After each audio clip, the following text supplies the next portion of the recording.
ہونا چاہیے، سب ٹھیک ٹھاک ہونا چاہیے، ساری آزمائشیں ختم ہو جانی چاہیے، میری زندگی میں کوئی پریشانی نہیں آنی چاہیے۔ کیوں؟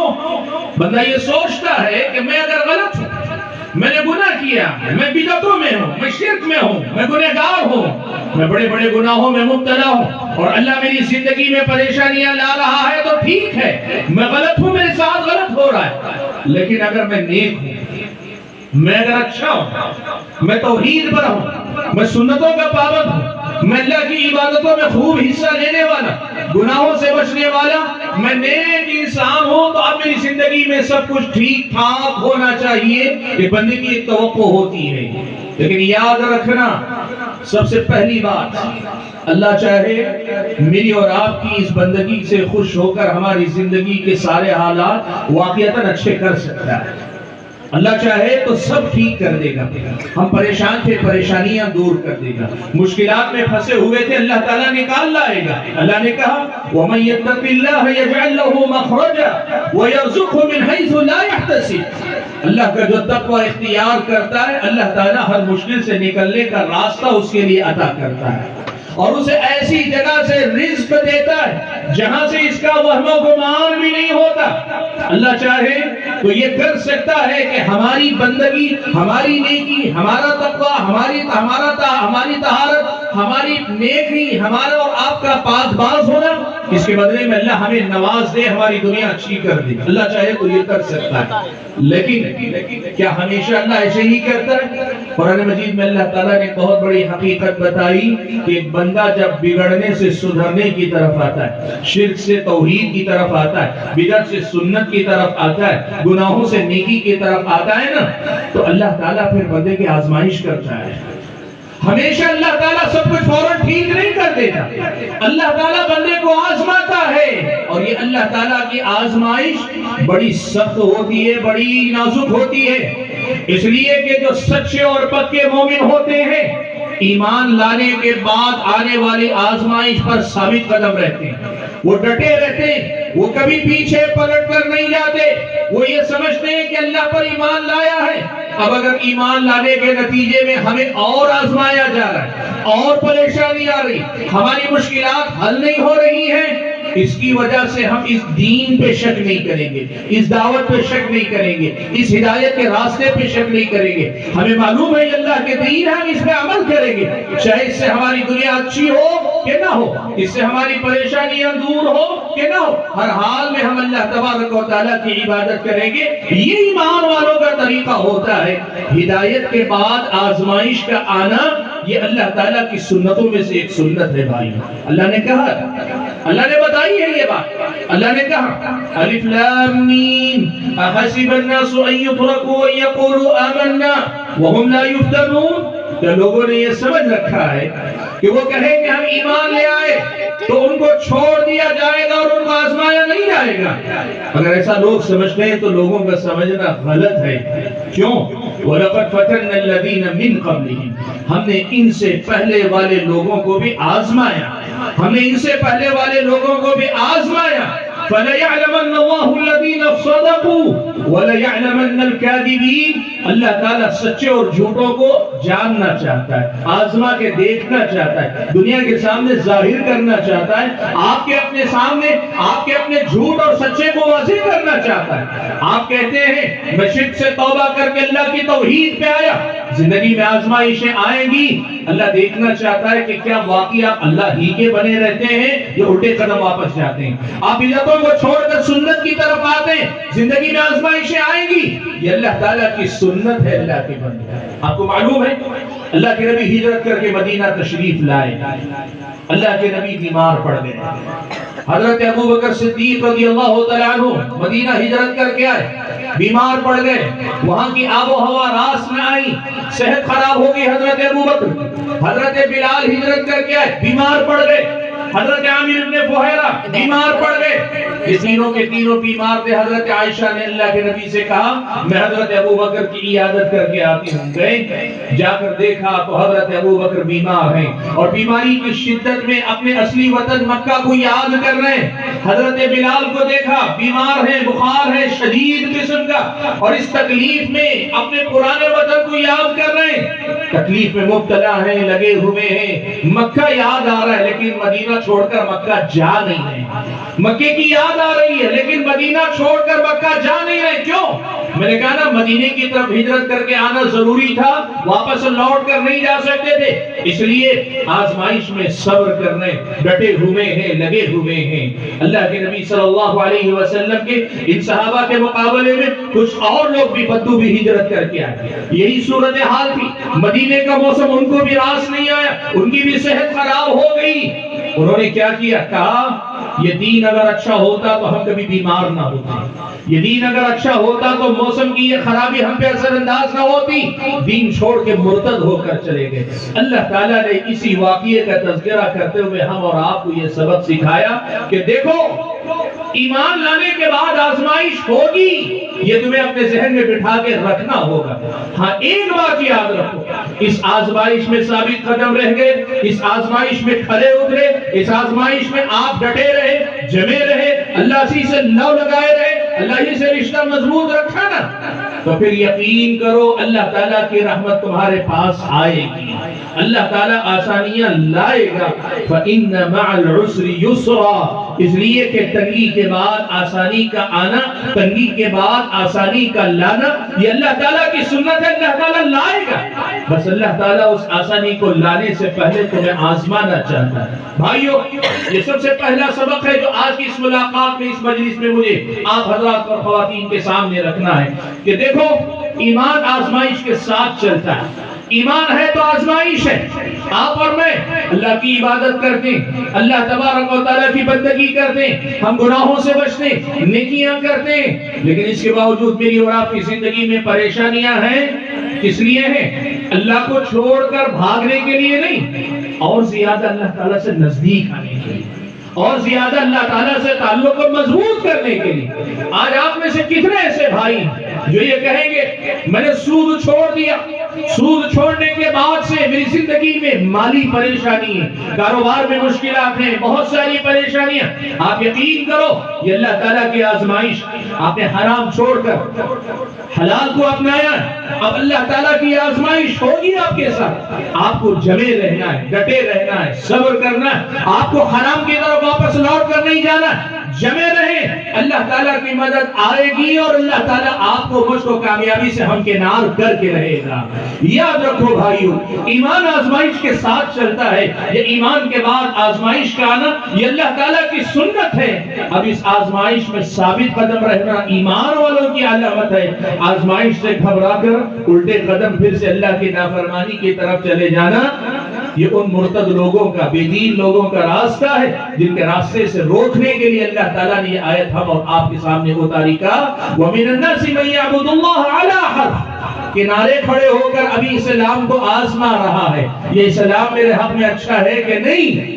یہ وہ لوگ نہیں جن کو اسلام میں پوری طرح داخل ہونے کا ارادہ ہے، یہ پہلے دیکھنا چاہتے ہیں کہ ان کا بھلا ہوگا کہ برا ہوگا۔ بھائیو، ایک بات پہلی یہ میں نے آپ کے سامنے رکھی کہ ایمان کے بعد آزمائش آئے گی، نیکی کے راہ میں مشکلات آئیں گی، آپ اور میں اللہ تعالیٰ کے نبی کے راستے پہ چلنا چاہیں گے، پریشانیاں آئیں گی۔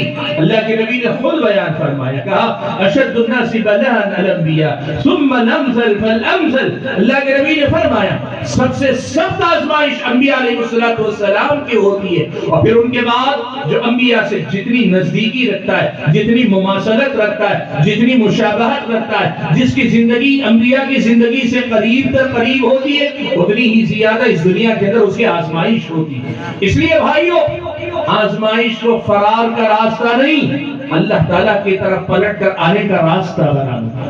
آزمائش کو اللہ تعالیٰ سے بدگمان ہونے کا نہیں، اللہ تبارک و تعالیٰ سے تعلق مضبوط کرنے کا موقع بنا لو۔ آزمائش کو اللہ تعالیٰ سے شکوے اور شکایت کا موقع نہیں، اللہ تبارک و تعالیٰ کے سامنے گر گرانے اور زیادہ بل بلانے اور زیادہ دعا کرنے کا موقع بنا لو۔ زندگی میں آزمائشیں کیوں آتی ہیں؟ یہ آتی اس لیے ہیں مجھ کو اور آپ کو ایمان کے اور اونچے درجے پہ لے جائیں. تم دیے باد مخالف سے نہ گہرا اے عقاب، تم دیے باد مخالف سے نہ گہرا اے عقاب. یہ تو چلتی ہے تجھے اونچا اڑانے کے لیے. دنیا میں آنے والی ہر آزمائش ہم ثابت قدم اگر رہے نا، یہ آزمائش مجھ کو اور آپ کو پہلے سے زیادہ اللہ تعالیٰ کا مقرب بندہ بنائے گی، پہلے سے زیادہ اللہ کا چہیتا بندہ بنائے گی، پہلے سے زیادہ اللہ تعالیٰ کا محبوب بندہ بنائے گی. اس لیے اسلام آپ کو ایک سبق سکھاتا ہے، زندگی میں کبھی مصیبتوں کو دعوت مت دو، مصیبتوں کی دعا مت کرو، تمنا مت کرو، مصیبتوں کو آگے بڑھ کر اپنے آپ کو مصیبتوں میں مبتلا مت کرو. لیکن تمہاری کوشش کے باوجود اگر مصیبت آ گئی، تم نے بچنے کی کوشش کی، مصیبت مسلط ہو گئی، تو پھر اس مصیبت سے گھبرانا نہیں، اس مصیبت کا سامنا کرو کہ اس سامنا کرنے میں اللہ تعالیٰ کی بندگی ہے، اور اللہ کی اسی بندگی میں تمہاری کامیابی چھپی ہوئی ہے. اللہ تعالیٰ یہیں سے کامیابی عطا کرے گا. اس لیے بھائیو، زندگی میں کسی کے بھی آزمائش ہو، اللہ ہر طرح سے آزماتا ہے. وَلَنَبْلُوَنَّكُمْ بِشَيْءٍ مِّنَ الْخَوْفِ وَالْجُوعِ وَنَقْصٍ مِّنَ الْأَمْوَالِ وَالْأَنفُسِ وَالثَّمَرَاتِ. اللہ نے فرمایا ہم تمہیں ضرور آزمائیں گے. کیسے آزمائیں؟ بِنَقْصٍ مِّنَ الْأَمْوَالِ، کبھی مال گھٹ جائے گا، والانفس، کبھی جانیں گھٹ جائیں گی، یعنی کوئی آپ کو اپنا چہیتا وفات پا جائے گا. بنقص من الاموال والانفس والثمرات بشيء من الخوف، ابتدا میں کہا بشيء من الخوف والجوع. اللہ تعالیٰ خوف کے ذریعے آزمائے، کسی بھی چیز کا ڈر آپ کے دل میں، کسی بھی چیز کا خوف آپ کے دل میں، اپنے بارے میں، اپنے بچوں کے بارے میں، اپنے گھر بار کے بارے میں، اپنے خاندان قبیلے کے بارے میں، اپنے قوم و ملت کے بارے میں، اپنے کاروبار کے بارے میں، کسی بھی قسم کا خوف آپ کے اندر پیدا ہوتا ہے، اللہ کی آزمائش. والجوع، اللہ بھوکا رکھ سکتا ہے، اللہ تعالیٰ بھوکمری دکھا سکتا ہے، اللہ تعالیٰ بے روزگاری دکھا سکتا ہے، یہ اللہ کی آزمائش ہے. ونقص من الاموال، اللہ مال گھٹا دے، کمائی کم کر دے. والانفس، جانیں کم کر دے. بیٹے کی جان چلی گئی، ماں باپ جلدی وفات پا گئے، یا کوئی بہت قریبی عزیز وفات پا گیا، شوہر کا انتقال ہو گیا، عورت بیوہ ہو گئی، یا پھر بیوی کا انتقال ہو گیا، شوہر بے سہارا ہو گیا. زندگی میں یہ آزمائش چلے گی ہمارے اور آپ کے ساتھ. والثمرات، ہم نے کھیتی کی، ہم نے کوشش کی، ہم نے زور لگایا، جو پھل، جو نتیجہ، جو انجام ہم دیکھنا چاہتے تھے نہیں دیکھ پائے، کھیتی برباد ہو گئی. محنت کے باوجود ہماری کوشش کامیاب نہ ہوئی، بزنس اچھا کیا لیکن اچانک ایسے ہوا کہ ہم فائدہ نہ اٹھا سکے. یہ سب کچھ زندگی ہے اللہ کے بندو، یہ سب زندگی ہے، یہ اللہ تعالیٰ کی آزمائشیں ہیں. ان آزمائشوں میں ڈٹے رہنا یہ تمہارے میرے ایمان کا تقاضا ہے. یہاں گھبرانے والے بے دین یا کمزور دین والے ہوتے ہیں، یہاں ثابت قدم رہنے والے اصل ایمان والے ہوا کرتے ہیں. یہ سب سے پہلا سبق ہے جو اس آیت میں اللہ تعالیٰ نے مجھ کو اور آپ کو سکھایا کہ اللہ نے آزمایا، کچھ لوگ مرتد ہو گئے. اللہ نے آزمایا ابو بکر کو، بلال کو، پیارے نبی کو، عامر ابن فہیرہ کو. یہ نبی اور ان کے صحابہ اللہ تعالیٰ کے چہیتے بن گئے. دیکھو یہ دونوں کردار تمہارے سامنے ہیں، تم اپنی زندگی میں کون سا کردار ادا کرتے ہو یا اپناتے ہو، اپنے لیے کس کو نمونہ بناتے ہو، یہ تمہارے اپنے اختیار کی بات ہے، تمہارے اپنی چوائس کی بات ہے، تمہارے اپنے انتخاب کی بات ہے.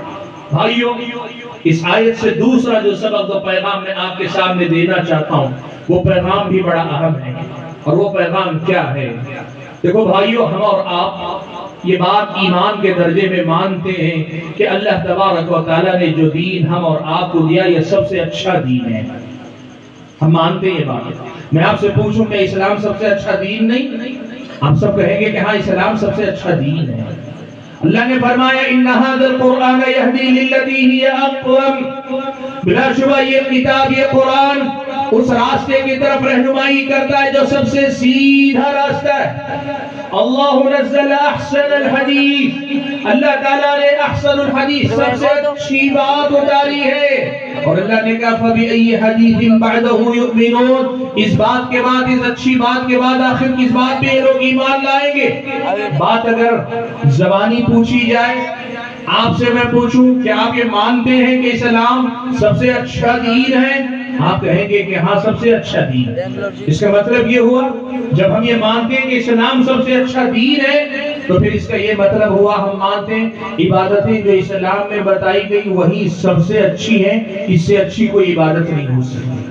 ہم مانتے ہیں کہ معاملات کرنے کے اصول، کہ شوہر بیوی کے ساتھ، بیوی شوہر کے ساتھ، بڑا چھوٹے کے ساتھ، چھوٹا بڑے کے ساتھ، کوئی کمزور طاقتور کے ساتھ، طاقتور کمزور کے ساتھ معاملہ کیسے کرے، جو اسلام نے سکھایا وہ سب سے اچھا طریقہ، سب سے اچھا راستہ ہم مانتے ہیں۔ آپ سب کہیں گے کہ ہاں مانتے ہیں، یہ سب سے اچھا راستہ ہے۔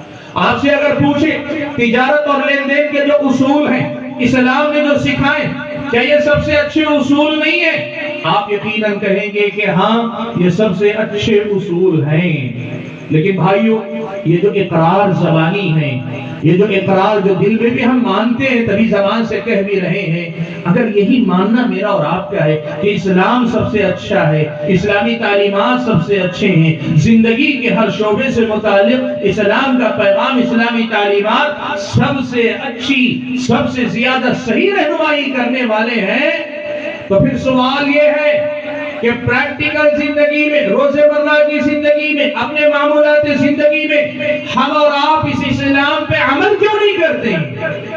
بھائیو، آپ ایک بات بتاؤ، آپ کے سامنے رکھا جائے یہ اچھا، یہ اچھا، یہ اچھا، آپ نے کہا سب سے اچھا دائنے والا ہے، اور پھر آپ سے کہا ٹھیک ہے اٹھا لو، آپ جا کے بائیں والا اٹھائیں، دنیا میں آپ کو کوئی عقل مند کہے گا؟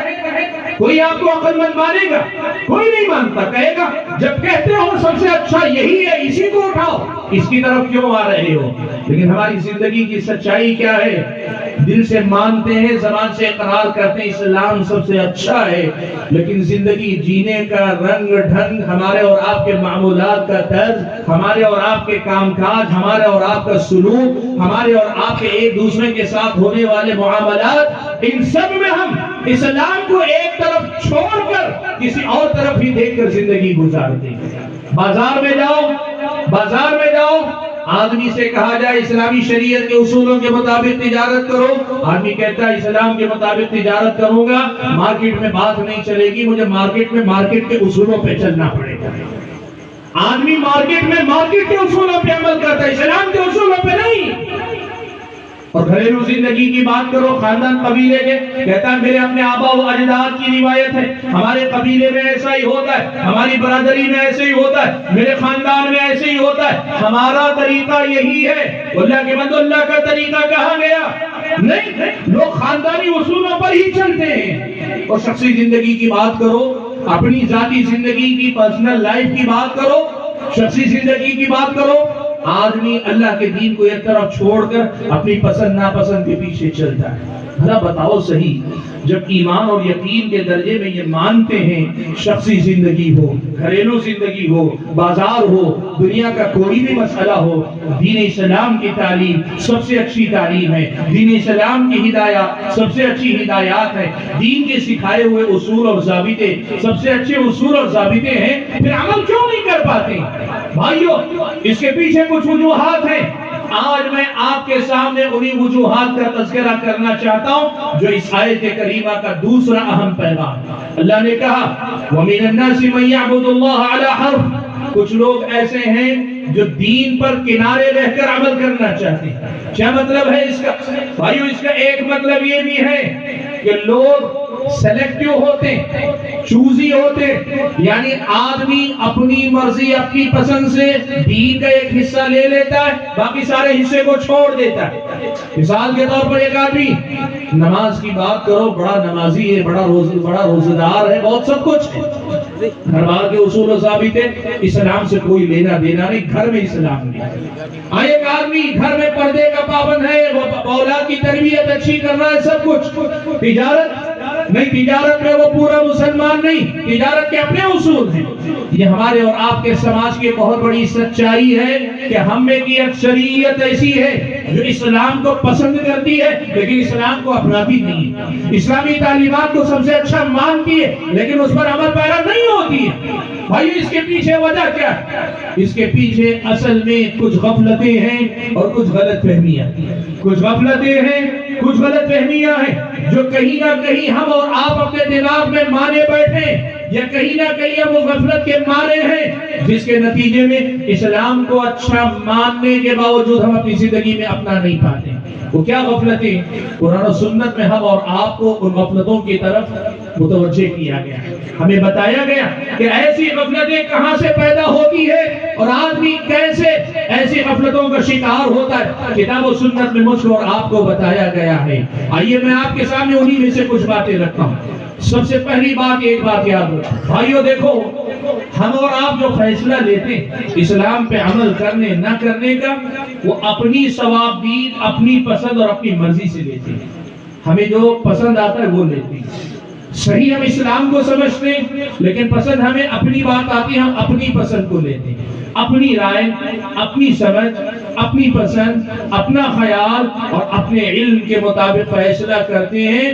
کئی مرتبہ ایسا ہوتا ہے کہ اسلام کی بتائی ہوئی بات پہ ہمارا یقین باقی نہیں رہ جاتا، متزلزل ہو جاتا ہے. ہم اسلام کی بات چھوڑ کر اس بات کو اپنا لیتے ہیں.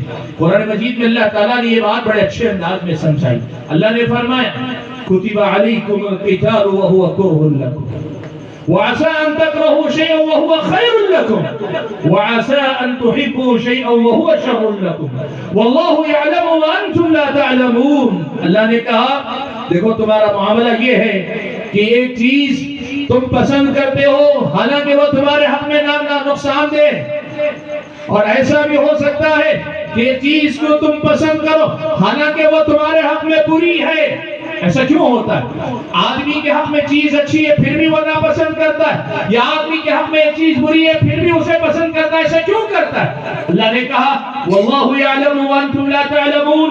اللہ تعالیٰ جانتا ہے تم نہیں جانتے ہو. کیا مطلب ہے اس کا؟ دیکھو میں مثال دیتا ہوں آپ کے ساتھ. آپ اور میں ایک بات جانتے ہیں، سچ بولنے میں انسان کا فائدہ ہے. یہ آپ نے سنا ہے نا؟ آپ نے سنا ہے کہ نہیں سنا ہے کہ سچ بولنے میں آدمی کا فائدہ ہے؟ سنا ہے نا آپ نے؟ سچ بولنے میں آدمی کا فائدہ ہے اور جھوٹ بولنے میں آدمی کا نقصان ہے. ہم یہ کہتے ہیں سنتے، اگر بات یہی ہے سچ بولنے میں آدمی کا فائدہ ہے پھر سب لوگ سچ کیوں نہیں بولتے؟ سب لوگ سچ کیوں نہیں بولتے؟ زمانے والے صداقت کا دم تو بھرتے، زمانے والے صداقت کا دم تو بھرتے، مگر یہ سچ ہے کہ سچ بولنے سے ڈرتے ہیں. کیوں لوگ سچ نہیں بولتے؟ جب ہم یہ مانتے ہیں کہ سچ بولنے میں ہمارا فائدہ ہے تو پھر ہم سچ کیوں نہیں بولتے؟ اور اگر ہم یہ مانتے ہیں کہ جھوٹ بولنے میں نقصان ہے تو پھر جھوٹ سب کیوں بولتے ہیں؟ نقصان ہے نا تو نہیں بولنا چاہیے، پھر جھوٹ کیوں بولتے ہیں؟ بھائی اس مسئلے کو ہمیں سمجھنا پڑے گا. اگر یہ ایک مسئلہ ہم نے سمجھا نا، ہماری اپنی زندگی کی بہت ساری حقیقتیں ہمارے سامنے کھل کر آ جائیں گی. پہلی بات سنو، آپ یہ جو سنتے ہیں کہ سچ بولنے میں فائدہ ہے، یہ سچ ہے، لیکن یہ فائدہ کب ہے؟ سچ بولنے میں پہلے نقصان ہوتا ہے پھر جا کے بعد میں فائدہ ہوتا ہے. سچ بولنے میں ابتدائی طور پہ نقصان ہوتا ہے، کبھی کسی کو ناراض کرنا پڑتا ہے، کبھی کسی فائدے سے محروم ہونا پڑتا ہے، کبھی کوئی نقصان اٹھانا پڑتا ہے. اکثر سچ بولنے میں شروع میں نقصان ہوتا ہے، بعد میں جا کر فائدہ ہوتا ہے. اور جھوٹ بولنے میں ہم کہتے ہیں نقصان ہے، نہیں، جھوٹ بولنے میں فوری فائدہ ہو جاتا ہے آدمی کا، وقتی طور پہ فائدہ ہو جاتا ہے، لیکن بعد میں جا کر نقصان ہوتا ہے آدمی کا. اب انسان کا مسئلہ کیا ہے؟ علم محدود، سمجھ محدود، نظر محدود، سوچ اس کی محدود، وہ نتائج کو نہیں دیکھ سکتا تو کیا کرتا ہے؟ وقتی فائدے کو دیکھ لیتا ہے، وقتی نقصان سے ڈر جاتا ہے. وقتی نقصان سے ڈر کے سچ نہیں بولتا ہے، وہ وقتی فائدے کو دیکھ کر جھوٹ بول دیتا ہے. اسلام آپ سے مجھ سے یہ کہتا ہے یہ وقتی فائدے اور نقصان سے ڈرنے والے مسلمان نہ بنو. حقیقی فائدہ اور حقیقی نقصان تمہاری میری زندگی کے فیصلے کا معیار ہونا چاہیے. میں آپ کو بتاؤں، پیارے نبی صلی اللہ علیہ وسلم کے زمانے میں یہ واقعہ پیش آیا. بڑا مشہور واقعہ آپ نے سنا. جنگ تبوک کے موقع پر 3 صحابہ میدان جنگ سے پیچھے رہ گئے. کون کون؟ حضرت کعب بن مالک، مرارہ بن ربیع، ہلال بن امیہ رضی اللہ عنہم اجمعین. یہ تینوں صحابہ ہیں، میدان جنگ میں اللہ کے نبی کے ساتھ شریک نہیں ہو سکے. تبوک کے سفر پہ اللہ کے نبی کے ساتھ نہیں گئے، جبکہ اللہ کے نبی نے کہا تھا ہر استطاعت رکھنے والا مسلمان مرد لازماً ہمارے ساتھ نکلے گا. فرض عین تھا اللہ کے نبی کے ساتھ نکلنا. یہ 3 صحابہ نہیں نکلے.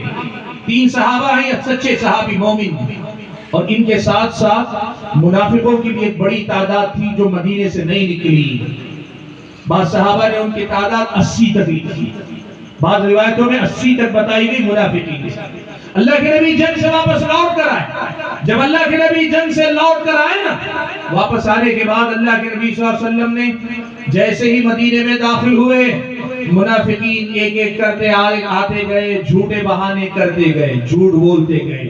اللہ کے نبی صلی اللہ علیہ وسلم نے ان کے زبان سے جو ظاہری بات تھی اسے قبول کر لیا، حالانکہ اللہ تعالیٰ نے بتا دیا تھا کہ یہ جھوٹے، لیکن اللہ کے نبی نے ظاہر پہ معاملہ رکھ کر کیا کیا؟ منافقین جھوٹ بولتے گئے، اللہ کے نبی ان کا عذر قبول کرتے گئے، جھوٹ بولتے گئے بچتے گئے، جھوٹ بولتے گئے بچتے گئے، جھوٹ بولتے گئے بچتے گئے. کعب بن مالک رضی اللہ تعالیٰ عنہ کا موقع آیا، کہتے ہیں اللہ کے نبی کے پاس جانے سے پہلے بڑے ارادے کیے، یہ بول دوں گا وہ بول دوں گا، یہ بہانہ کر لوں گا وہ بہانہ کر لوں گا، یہ عذر پیش کروں گا وہ عذر پیش کروں گا، لیکن جیسے ہی اللہ کے نبی کے سامنے جا کے بیٹھا نا، میں نے ایک پکا ارادہ کر لیا، آج یہاں کبھی جھوٹ نہیں بولوں گا، پوری سچی سچی بات بتا دوں گا. کہہ دیا اللہ کے نبی میدان جنگ سے پیچھے رہنے کا میرے پاس کوئی عذر نہیں، کوئی بہانہ نہیں، بغیر کسی عذر کے میں پیچھے رہوں، میں غلط ہوں، بغیر کسی وجہ کے میں پیچھے رہوں. اللہ کے نبی میرے پاس پیچھے رہنے کا کوئی بہانہ کوئی وجہ نہیں ہے میرے پاس. اللہ کے نبی نے کیا کیا؟ منافقین کو چھوڑ دیا، جنہوں نے جھوٹ کہا تھا ان کے جھوٹ کو قبول کر لیا، اور انہوں نے سچ کہا نا، اللہ کے نبی نے کہا تم نے غلطی کی نا، تمہاری سزا ہے، اور سزا یہ ہے کہ آج کے بعد پورے مدینے والے تم سے کوئی رشتہ نہیں رکھیں گے. سوشل بائیکاٹ اللہ کے نبی نے کیا. کوئی مسلمان تم سے بات نہیں کرے گا، کوئی مسلمان تم سے کسی قسم کا معاملہ نہیں کرے گا.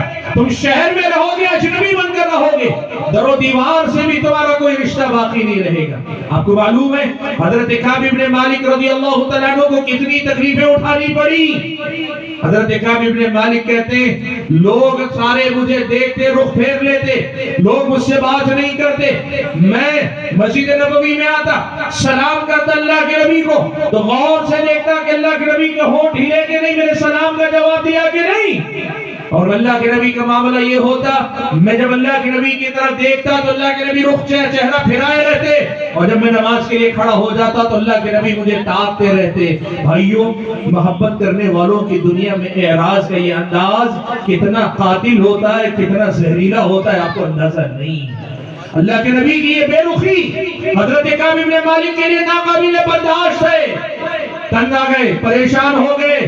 ایک مرتبہ حضرت ابو قتادہ ان کے منہ بولے بھائی، یہ یوں کہیے ان کے جو ہے بھائی تھے، منہ بولے بھائی تھے انصاریوں میں سے، وہ گئے سامنے کے دروازے سے بھی نہیں گئے کہ مدینے والے دیکھ لیں گے، پیچھے کی دیوار پھاند کر اپنے دوست کے گھر گئے، کہنے لگے اے ابو قتادہ سنو، سارے مدینے والوں کی بات چھوڑو، ان کو میرے بارے میں شک ہو سکتا ہے، تم تو میرے اپنے ہو، میرے اپنے دوست ہو، تم جانتے ہو کہ میں صحیح معنوں میں اللہ اور اس کے رسول سے محبت کرنے والا ہوں.